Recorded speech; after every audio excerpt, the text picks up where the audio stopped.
Hello YouTubers, in this video I'm going to show you how to change your bathroom sink stopper.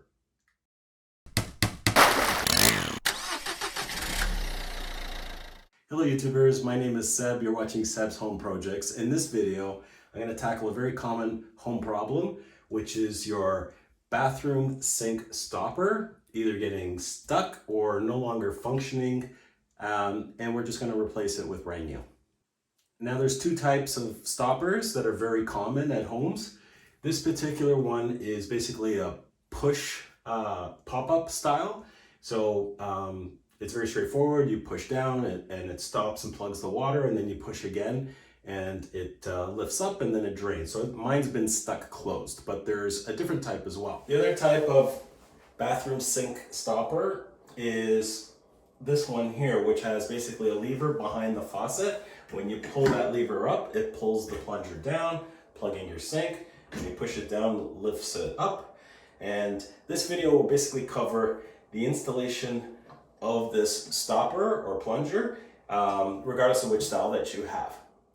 What we're gonna do first is remove all the contents underneath this base cabinet. I've actually taken off one of the doors just to make it easier access-wise. I'm gonna lay out a towel because we'll likely get some water spillage from the trap itself. There's water stuck in here. I've already removed water that was stuck inside my sink, just using a cup and pouring it into, fortunate enough, I have a double sink vanity, so just pouring it into there. I get a bucket.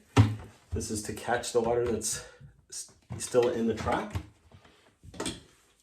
I take my adjustable wrench and we're going to loosen off. This is just a compression fit from the top of the drain stack. Disconnects like that.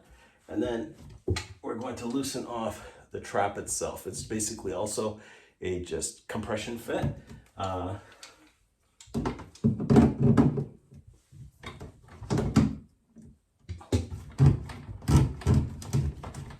Once you back it off with the wrench, it should come off just with your hand. There's some of the water draining already. Okay. Then it's just a matter of sliding it right off that drain. Pour out the water. And this is an opportunity to clean this trap out because it's probably stuck, filled with some toothpaste, some makeup, which will clog in the future. You can see some hair actually coming out of this drain. This is what we're replacing. This is all a part of the pop-up stopper and drain assembly. And that's our first step. Next, what we'll have to do is take off the very large nut. There's a very large nut that is basically holding the pop-up plunger and drain spout here. This is usually brass. There's usually a big rubber washer underneath it. And you're gonna need a large wrench again.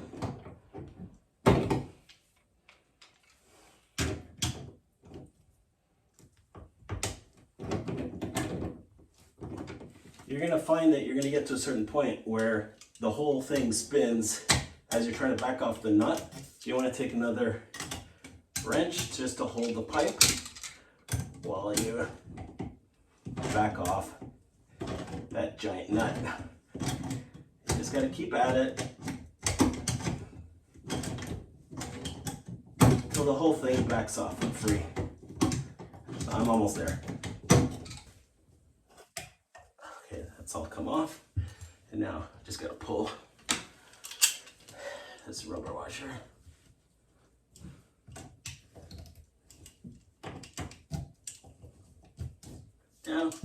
Now it'll just lift right up.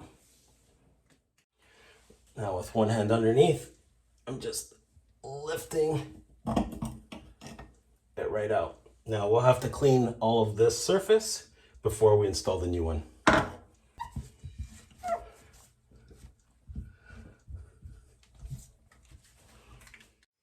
Now I'm going to clean my trap, and easiest way to do this is I brought this down to the laundry room tub. It's a lot easier up here. And I just run hot water through it, just like that. I run it both ways, and you'll start seeing a lot of gunk coming out of it.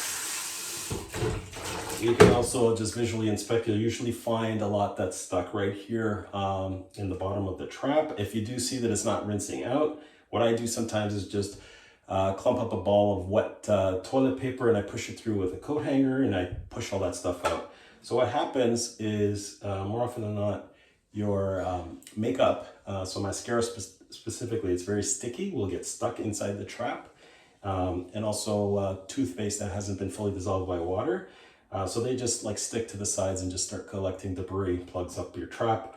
So once I've rinsed this all out, I do it in the bucket because I don't want to run that down my laundry drain. I'll flush this in the toilet because the toilet has a much thicker drain stack that'll go all the way out sewage, less chance of it getting clogged up. So I'll go flush this out, and we'll now reinstall the new plunger and the trap. Besides the two types of stoppers, the pop-up versus the lever, there's also two types of vanity sinks you have to be mindful of before you buy your stopper. So one will have an overflow drain, so you'll find near the top there's a little hole, and that just lets water flow into that. Should you have plugged the sink and walked away and left the water running so that it doesn't overflow into your bathroom. And the other type just doesn't have that. You'll know just by looking underneath to see if there's a hole. So mine's right here.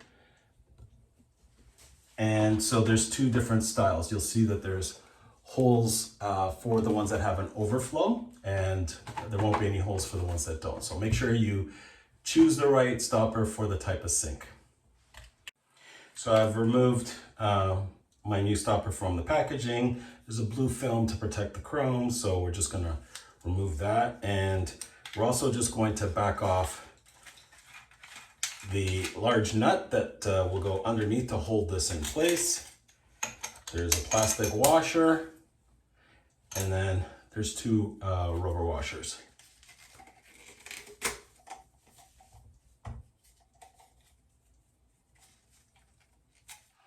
So the stopper and drain is actually made up of two parts, which will actually spin off. Make sure it's tightly secured. And then there's a little washer that will go at the top. If it doesn't come with that, you may have to use some plumber's putty, and all you do is you basically just roll a thin bead that's about less than a centimeter, like a half centimeter in diameter all around, and you put it around the neck and push it down. But most of the modern stoppers come with a washer, so you don't have to do that. And then it's just a matter of inserting it like so. You want to test it before we start screwing it in. So pop it in, pop it out, so that's working. You also want to line the holes for the overflow to where the overflow is. Like that.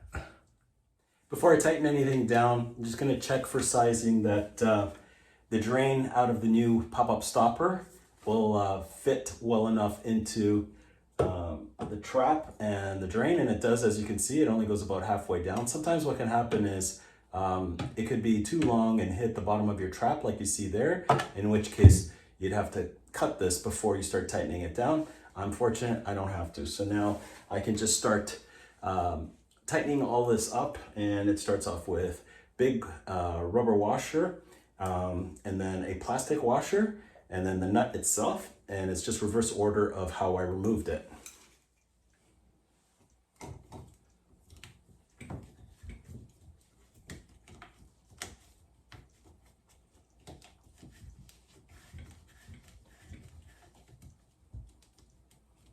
Using my thumb to kind of nudge it up as much as I can. Then I put the plastic washer and then the nut. And start off by hand tightening it. You don't want to wrench this too much with the wrench.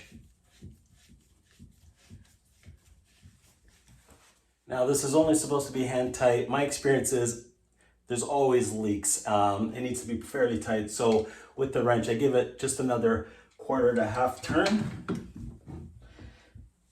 It's a very big rubber gasket, so there's forgiveness, so I won't wreck it.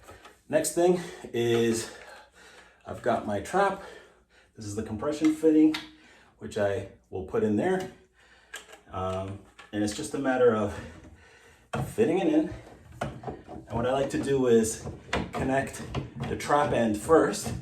This is fairly easy to thread with your hand. Like to go as tight as I can.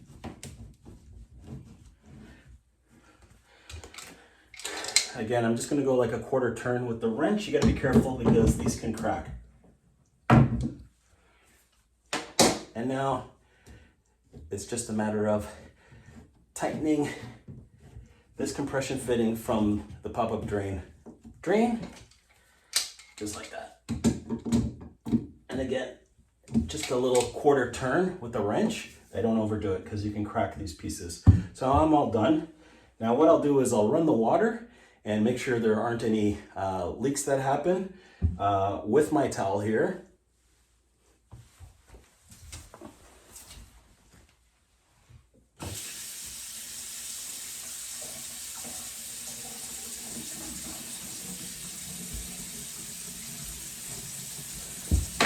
So far that's going pretty good. I like to feel around, make sure. So the real test is going to be, you want to stop it, fill up the sink. And we're going to do two tests. One is we're going to let it go into the overflow because you want to make sure that there's no leaks underneath.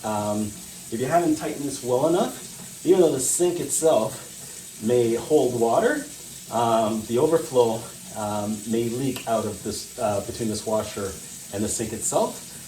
So that's two tests that you want to do. And then what I like to do after testing it with the towel is I'll actually get a piece of plain white photocopy paper or a paper towel, put it underneath. That's the best way to check for drips because it'll show up and appear instantaneously on the piece of paper. But so far, this is looking really good. So running the water, as I said, I'll pop in the stopper and let it all fill up. Checking for leaks underneath. Feeling for leaks with my hand. All dry so far. Been very lucky this time. So usually you get a leak which requires a little bit more tightening. So as I said, I'm gonna let this fill up until water starts overflowing into the overflow drain over here, and then check underneath to make sure there's no leaks. Okay, the water has now reached the overflow. You can see it right there. I don't know if you see the water line. And I've tested underneath and there's no leaks, so I'm in really good shape. I can shut this off now. My paper test, just put a piece of paper underneath. Release the water from the drain and just check to see if I get any spots on the paper. This tip is a bonus for you. No leaks, no drips. All dry. All done. I'm quite happy with this.